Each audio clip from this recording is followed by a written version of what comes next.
Bismillahirrahmanirrahim. Assalamualaikum warahmatullahi wabarakatuh. Waalaikumsalam warahmatullahi wabarakatuh. Jumpa lagi di channel Geopark Galunggung. Alhamdulillah kami sekarang ada di rumah makan Mah Ocoh di Jalan Mangin, Kota Tasikmalaya. Kebetulan kami berjumpa dengan Ketua Kadin Bapak Haji Cecep Koyum dan Ketua Direktur XH mini market terbesar di Singaparna. Ini ketua Katena yang sudah 4 periode dipercaya oleh masyarakat Tasikmalaya, sudah 4 periode, jadi sudah mengenal Tasikmalaya. Apalagi ini bendahara ya, sebagai pengusaha teh di Taraju dan mengenal bagaimana desa Taraju menjadi desa tingkat nasional juara ke-1. Itu barangkali karena alhamdulillah kita Pak Haji, Pak Ketua Katena sudah ditetapkan jadi aspiring Geopark Galunggung oleh Pak Gubernur untuk menuju Geopark nasional bahkan global. Insya Allah dari perjuangan yang begitu lama, pada saat ini ada kajian tentang keragaman geologi yang perlu ada SK dari Kementerian SDM yang sekarang kegiatannya di Litbang dan dikerjasamakan dengan perguruan tinggi. Kemarin baru 3 hari kita baru pulang studi banding ke Geopark Jogja. Alhamdulillah banyak masukan pengalaman yang bisa diterapkan di Tasikmalaya, terutama masalah kajian-kajian yang begitu murah karena terjalin dengan baik dengan semua unsur dan UKM, dan ada komunitas atau lintas penggiat wisata. Ini semua terorganisir dengan baik. Ini barangkali dengan adanya Geopark ini, karena ada 4 pilar bahkan, konservasi, edukasi, dan pemberdayaan ekonomi yang berkelanjutan, serta pemberdayaan masyarakat. Konservasi, walaupun kita membangun, tetap alam harus dijaga. Edukasi, kita punya keragaman hayati, keragaman geologi, bagaimana terbentuknya alam Tasikmalaya sama Galunggung, itu perlu dijelaskan kepada anak-anak supaya mereka mengerti tentang sejarah, budaya, dan edukasi, apalagi supaya kita bisa hidup berkesinambungan sampai akhir zaman. Selama kita masih hidup, tetap memerlukan pangan, ya, yang penting itu juga. Dan pada masyarakat bagaimana mengolah wisata di daerah Tasikmalaya, karena paling itu adalah membina masyarakat. Barangkali ini dengan tupoksi Kadin, dengan adanya Geopark ini, supaya kami lebih bangkit dengan tagline Kadin Masat, barangkali ini perlu dukungan semua pihak. Mana Pak Ketua?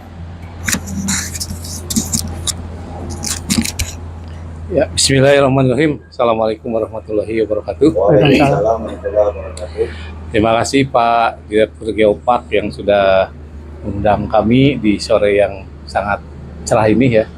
Mudah-mudahan kita semua selalu dalam kesehatan, diberi keberkahan ya. Tentu kita sebagai warga Kabupaten Tasikmalaya, khususnya saya juga sebagai orang yang sejak dulu gitu, sejak dilahir di Tasikmalaya, dibesarkan di Tasikmalaya, dan memiliki penghidupan di Tasikmalaya, di Kabupaten Tasikmalaya, ya perlu upaya kita bagaimana kita harus terus melakukan upaya-upaya supaya kehidupan ekonomi di Kabupaten Tasikmalaya itu semakin berkembang, semakin maju. Dan kebetulan saya hari ini mendapatkan kepercayaan ya sebagai Ketua Kadin Kabupaten Tasikmalaya, yang tentu ini juga amanah yang cukup besar untuk bagaimana meningkatkan perekonomian di Kabupaten Tasikmalaya. Kadin sebagai lembaga yang dibidani oleh pemerintah, tentu hadirnya punya maksud dan tujuan. Maksud tujuan ini tentu harus dicapai oleh kita bersama, diantaranya bagaimana Kadin ini bisa menjadi wadah komunikasi, wadah koordinasi, dan juga konsultasi bagi organisasi pengusaha dan juga pengusaha-pengusaha yang ada di Kabupaten Tasikmalaya, terutama yang berkaitan dengan perdagangan, pengembangan industri, dan juga peningkatan daya saing. Nah, oleh karena itu tentu Kadin harus banyak langkah-langkah strategis ya, tentunya bersama stakeholder untuk bisa membantu berkaitan dengan pengembangan ekonomi ini. Yang kedua juga Kadin ini kan sebagai mitra strategis pemerintah, terutama dalam pengembangan investasi daerah yang tentu investasi ini menjadi salah satu instrumen mungkin ya untuk bisa meningkatkan pertumbuhan ekonomi. Semakin banyak investasi, tentu juga akan berdampak kepada produksi, berdampak pada ciptaan lapangan pekerjaan, berdampak pada peningkatan pendapatan, berdampak pada peningkatan taraf hidup dan kesejahteraan. Nah, oleh karena itu maksud tujuan Kadin ini menurut saya ini sangat berat kalau tidak dijalankan bersama-sama berkolaborasi. Kaitan dengan tadi yang disampaikan Bapak Direktur ya berkaitan dengan Geopark Galunggung, kemarin kita sudah bersama-sama ya untuk studi banding, mungkin mengetahui sejauh mana kebijakan pemerintah DIY Yogyakarta berkaitan dengan pengembangan Geopark Yogyakarta yang ada di Yogyakarta. Ternyata memang yang saya lihat dukungan dari pemerintah daerah itu sangat kuat gitu. Karena saya yakin kalau tidak ada dukungan dari pemerintah, mungkin berkaitan dengan penetapan Gunung Kidul ya sebagai geopark mungkin tidak akan seperti yang kita lihat saat ini. Termasuk juga Gunung Galunggung. Kalau Gunung Galunggung ini dijadikan sebagai geopark, tentu juga peran pemerintah sangat penting, termasuk dunia usaha. Di antara yang kemarin saya cermati ini berkaitan dengan geoproduk gitu. Jadi ternyata di Geopark Yogyakarta itu ada sebuah standar yang dikembangkan supaya produk-produk yang dihasilkan dalam lingkungan Geopark Yogyakarta itu punya nilai, punya sesuatu yang menilai nilai kompetisi dengan yang lain. Termasuk juga sektor-sektor lain yang saya lihat. Dan tentu itu berdasarkan sebuah proses ya. Proses yang dijalankan oleh tim pengelola Geopark. Di antaranya mereka ternyata sudah memiliki master plan terkait pengembangan Geopark. Kemudian juga mereka sudah memiliki yang namanya rencana tata ruang juga Pak ya. Tentu kayak TDR juga, rencana detail tata ruang ya, berkaitan pengembangan wilayah yang ada di sekitar Geopark di Jakarta. Nah kita saat ini kita sudah mendapatkan informasi bahwa wilayah Priangan Timur ini sebagai wilayah yang menjadi fokus pengembangan pemerintah pusat ya. Bagaimana wilayah Priangan Timur dan juga wilayah Rebana ini menjadi dua wilayah yang bisa menopang perekonomian Jawa Barat, termasuk perekonomian nasional. Makanya melalui peraturan Presiden ini wilayah ini akan mendapatkan perhatian tentu dengan berbagai kebijakan termasuk kebijakan anggaran. Nah oleh karena itu tentu kita harus bersama-sama saya kira dengan adanya perhatian pemerintah pusat itu, terutama mungkin dengan hadirnya jalan tol ya ke Taci ya, yang akan memudahkan akses orang-orang dari pusat, dari kota ke Tasikmalaya. Di antara yang saya lihat adalah tentu berkaitan dengan daya tarik adanya hadirnya Geopark Galunggung. Saya kira itu Pak. Jadi intinya Kadin sangat mendukung langkah-langkah yang sudah dilakukan oleh Direktur Geopark Galunggung ya untuk membangun kolaborasi bersama-sama, dan Kadin juga menjadi bagian tim akselerasi ya untuk mendukung hadirnya Geopark Galunggung. Seperti itu. Terima kasih. Terima kasih Pak Ketua. Apa yang dikatakan tadi investasi, karena pengalaman begitu wisata berkembang, hanya banyak orang kan hotel tumbuh, lalu investor, restoran juga banyak, terus perusahaan transportasi juga berkembang. Ini seluruh kegiatan pasti memerlukan investasi. Ini bahkan berdasarkan pengalaman itu pengunjung itu akan 10 kali lipat mau disuguhin apa oleh Tasik. Termasuk tadi kegiatan apa yang Kadin dorong, investornya, pengusaha segala macam. Mudah-mudahan ini bisa berkembang di Tasikmalaya. Terima kasih Pak Ketua yang sudah bisa membuat pencerahan bagi kita semua bagaimana mengembangkan Geopark yang kemarin tadi banding ke Jogja. Sekarang dari Direktur Teksa ya yang mengkoordinir dan membuat etalase UKM di supermarketnya, barangkali produk apa yang sudah bisa mendukung terhadap keragaman geologi HIP ini. Baik, terima kasih kepada Pak Direktur Geopark, Ketua Harian Geopark Galunggung ya, Pak Haji Safari, berkaitan dengan produk-produk yang memang unggulan dari Tasikmalaya ini sungguh luar biasa, banyak sekali ya. Saya menjadi salah satu yang diberikan amanah ya dari dinas juga untuk bisa memasarkan produk-produk dari Kabupaten Tasikmalaya, dan alhamdulillah dari beberapa waktu yang kita jual produk-produknya itu mendapatkan animo yang luar biasa dari masyarakat ya, dari pasar gitu. Dan kemarin juga kita melakukan program pemasaran yang lebih luas lagi ya, terutama ke Jogja. Dan memang di sana juga seperti yang tadi disampaikan oleh Pak Ketua Kadin dan juga oleh Pak Ketua Harian Pak Haji Safari, kita juga sekalian studi banding lah ke Geoparknya Gunung Kidul di Yogyakarta. Betul sekali, ketika Geopark ini bisa terwujud ya, insya Allah ya potensi-potensi yang ada di Kabupaten Tasikmalaya itu bisa muncul. Karena seperti yang disampaikan, ketika Geopark ini bisa hadir, bisa terwujud, insya Allah kunjungan wisatawan itu akan meningkat 10 kali lipat. Nah, ketika kunjungan wisatawan meningkat, otomatis awareness kepada produk-produk dari Kabupaten Tasikmalaya juga akan semakin tinggi.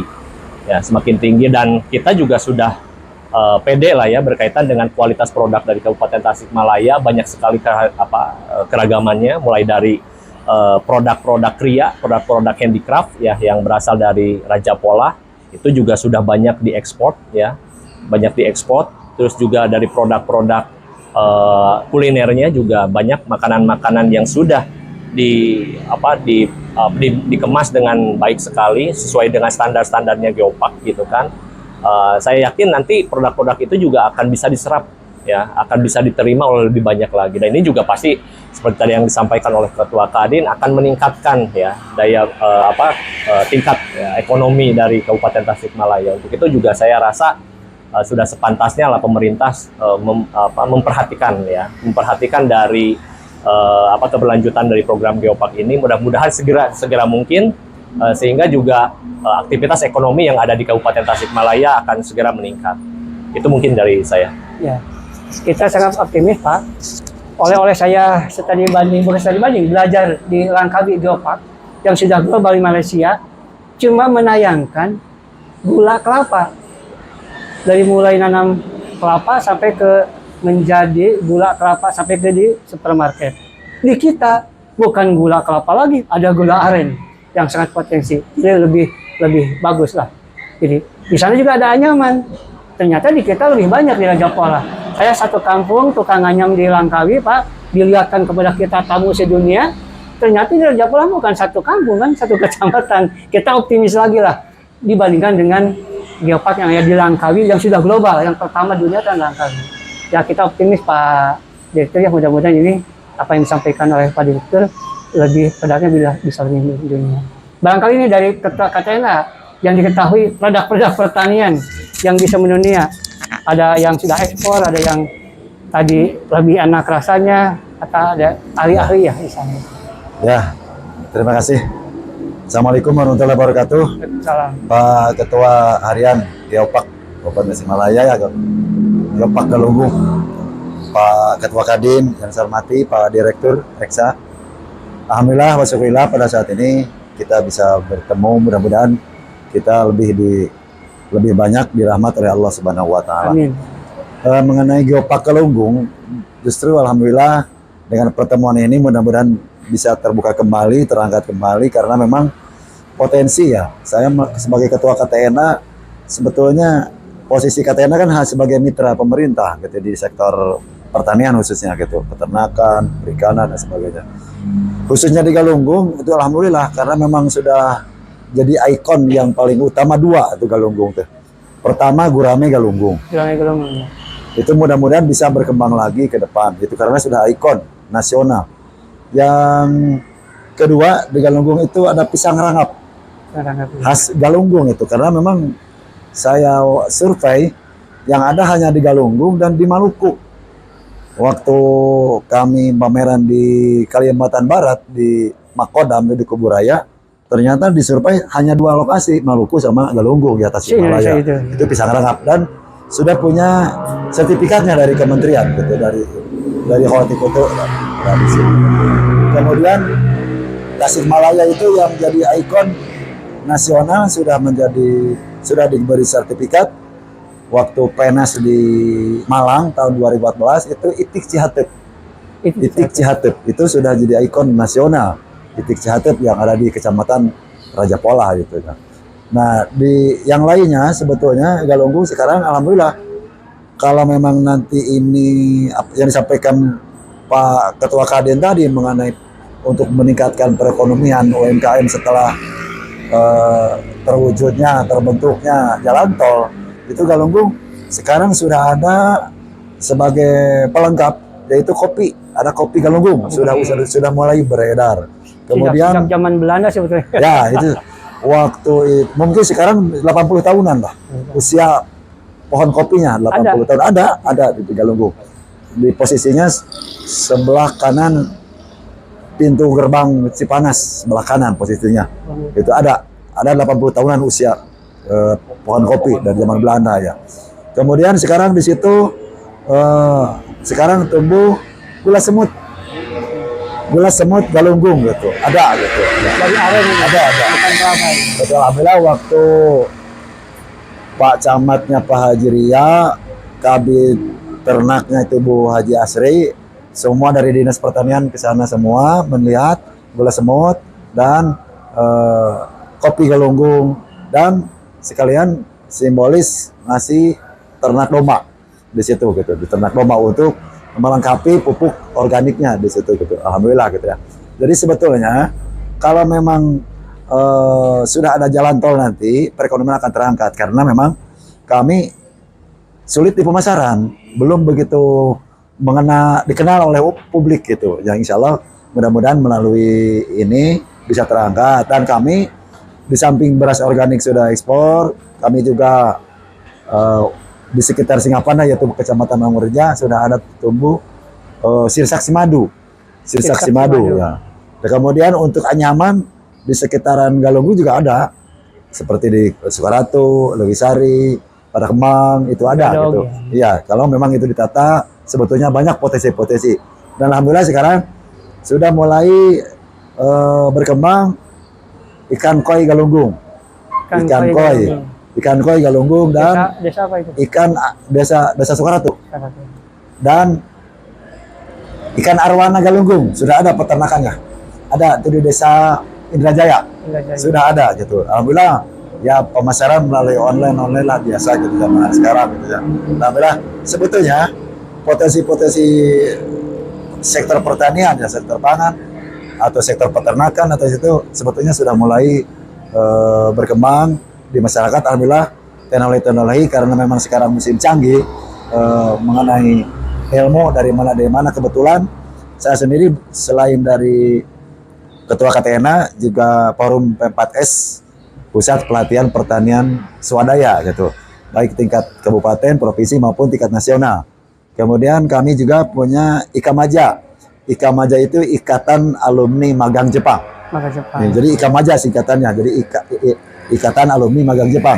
Di situ berbagai jenis gitu ya, berbagai jenis usaha masing-masing. Ada yang ikan, ada yang ternak, ada yang mangga, ada yang hortikultura, segala macam lah. Bahkan sekarang mulai melon madu dan labu madu sudah mulai berkembang di masyarakat gitu. Alhamdulillah gitu. Jadi sebetulnya potensi-potensi di lapangan sekarang sudah mulai berkembang, cuman akhirnya ya di bidang pemasaran belum. Mudah-mudahan melalui Kadin kita bersatu saling menunjanglah pemasaran dan bagaimana untuk membantu kami masyarakat Tasikmalaya khususnya di sektor pangan, di sektor ternak, ikan dan sebagainya gitu. Alhamdulillah dari teknologi sudah mulai berkembang, bahkan sekarang ada yang magang di Taiwan, ada kemudian bukan magang lagi, ada satu nama namanya AF Diet, bahkan sudah tercantum di FAO, di PBB sudah tercantum, itu Profesor AF Diet namanya.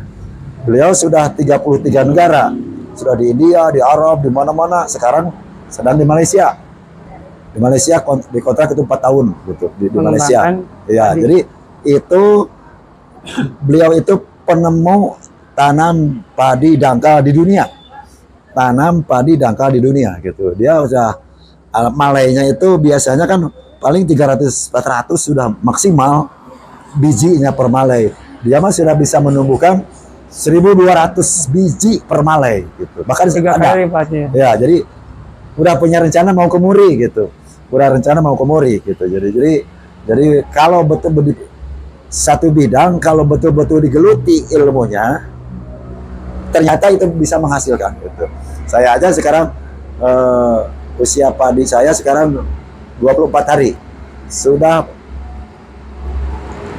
semaian, usia di padi semainya itu 7 hari sudah ditanam, kemudian 5 hari sekali sudah disiam, diramet lah kalau bahasa Sunda.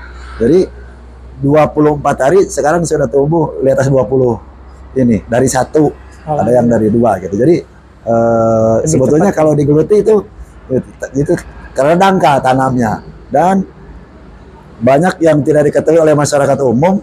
Jadi padi bukan tanaman air, tapi padi butuh air. Jadi biasanya air di sawah diairi itu untuk 1 hektar. Kalau cara seperti saya yang kerjakan bisa untuk 40 hektar. 40 hektar. Wah, 1 hektar air biasanya di masyarakat bisa untuk 40 hektar. Jadi yang penting ada setengah macak-macak lah. Basah gitu si tanah tuh. Jadi padi bukan tanaman air. Nah, kalau masyarakat sudah tahu seperti itu, makanya menginginkan nanti contoh Malang kan terkenal apel. Di situ ada wisata. Tiketnya 60.000. Gratis katanya. Katanya gratisnya berapa? Cuma 3 butir. 3 buah. Di Tasik kenapa tidak? Ini kawasan organik. Ini kawasan Sirsak Madu. Kemudian manggis kan. Nah, manggis harapan saya jangan hanya dijual manggisnya saja. Jadi ada dodol manggis atau ada teh manggis. Jadi bisa edukasi wisata di situ. Jadi nanti orang luar bisa studi banding di sini. Jadi mana mangisnya, ini mana dodolnya, mana tehnya. Jadi itu harapan saya. Kalau misalkan si A nanam pisang, jangan dijual pisangnya, bisa ke sana pohonnya atau pelepahnya bisa jadi abon, bisa jadi gepuk, bisa jadi brownies, jadi bisa jadi apalah gitu diolah. Nah, itu jadi harapan saya seperti itu. Insya Allah sektor wisata yang kalau nggak salah 92 desa di Tasik, desa wisata itu harapan saya itu salah satunya komoditi apa di daerah itu. Coba dulu ini kan, itu misalkan Salopa, ya Salopa ada terkenal duren kan, di Tasikmalaya di satu titikan di Salopa duren. Nah, jadi orang Salopa yang desa wisatanya usahakan jangan hanya menjual durennya saja, tapi ada es krimnya, ada apanya, ada apa. Jadi segala macam bisa lah gitu. Ada edukasi, ada bibit segala macam. Iya, segala macam di samping jual bibitnya, di samping jual durennya, tapi ada yang lainnya diusahakan diolah lagi. Jadi segala macam sebetulnya potensi lah gitu. Alhamdulillah madu juga Sirsak Simadu sudah dikunjungi oleh dari Kementerian Pertanian. Ternyata sangat good karena memang di situ orang Pak Ageng namanya bisa merekayasa rasa, warna biji gitu. Ada warnanya mau putih, warnanya mau merah, warnanya hijau mah udah biasa kan, warna Sirsak. Kemudian bijinya mau 2 atau mau berapa gitu. Kemudian dari segi rasa, wih mantap karena memang pupuknya bukan pupuk kimia tapi pupuk organik gitu. Alhamdulillah sudah ada di Tasikmalaya tumbuh. Nah, itu untuk desa wisata bisa. Kemudian alhamdulillah pemasaran ya sudah ke Transmart gitu ya. Insya Allah nanti memang Besok lusa mungkin ke Eksa. nah bisa ke Pak Direktur nanti bisa gitu. Jadi Bukan ke kota, tapi di Eksa ya. ya di Eksa gitu, mudah-mudahan gitu bisa ya. Jadi alhamdulillah lah. Gitu sebetulnya potensi banyak, cuman semuanya terbentur di pemasaran karena memang petani kan tidak sesuai SDM-nya. Iya. Sesuai SDM-nya. Kemudian di samping punya teknologi SDM-nya tapi kurang. Pemasaran bagaimana? Utamanya bidang IT gitu, di bidang IT lah gitu. Mudah-mudahan nanti sama Pak Ketua Kadin kerjasama kolaborasi bisa meningkatlah gitu SDM untuk meningkatkan sektor ekonomi di Kabupaten Tasikmalaya. Sebagai contoh ya di Taraju lah, silakan Taraju. Langsung. Jadi dikelirkan ya. Namanya memang Geopark Galunggung, Ya, tapi Geopark itu Tasikmalaya, Pak. Ya. Hanya namanya Geopark Galunggung, karena Galunggung itu sudah terkenal di dunia. Di dunia. Gitu. Mana Pak dari Taraju? Assalamualaikum warahmatullahi wabarakatuh. Terima kasih kepada Pak Ketua Harian, Bapak Ketua Kadin juga, Pak Direktur Eksa. Ya sering kita ketemu, tapi alhamdulillah baru pertama kali ini kita bisa berbincang bareng di kesempatan sore hari ini. Juga Pak Ketua KTNA untuk tadi menambahkan dari berbagai macam sektor di bidang pertanian dan perkebunan. Mungkin Taraju dari dulu, dari nenek moyang itu kan terkenal dengan teh Taraju. Itu kan berbagai macam teh, dari teh hitam, putih, teh merah, teh hijau. Putih ada, teh putih Teh ada. putih. Teh putih itu pengambilannya juga khusus, Pak. Pucuk pengambilannya sebelum matahari terbit, terbit. Itu harus sudah diambil. Itu manual. Itu mahal. Bahkan sudah dari mimi teh itu kan di Taraju sudah bisa mengirim ke Cina.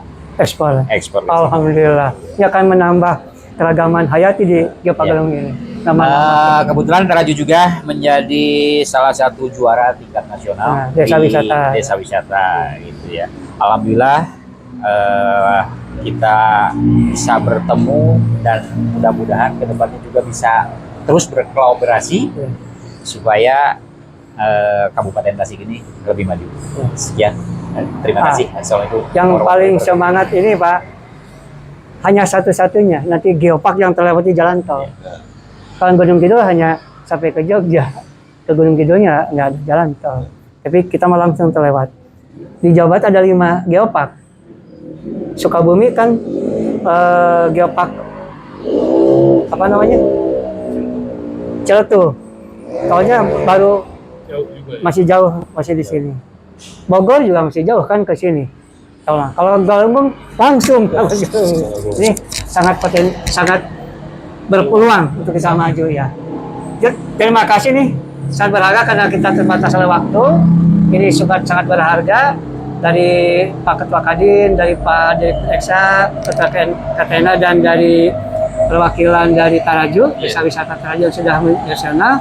Ini mudah-mudahan insya Allah pada tahun ini kajian sudah mulai untuk mendapatkan SK menjadi Geopark nasional. Harus ada SK keragaman geologi dari Kementerian SDM. Mudah-mudahan secepatnya ini bisa terwujud. Harus selesai diusulkan oleh Pak Bupati tanggal 1 September. Mudah-mudahan ini karena datanya sudah lengkap. Yang barusan Bapak ceritakan menjadi bahan. Karena nanti kami akan turun, Pak. Diteliti apa yang disampaikan nanti nanas apa sirsak yang warnanya ini akan diteliti menjadi bahan keragaman hayatinya. Nanti desa wisata, keragaman produknya, kebijakan dari Kadinnya ini akan menambah kepercayaan dari Geopark Aspiring Galunggung menjadi Geopark nasional, bahkan Geopark global. Itu barangkali Pak, terima kasih ya dengan waktu yang sangat singkat ini.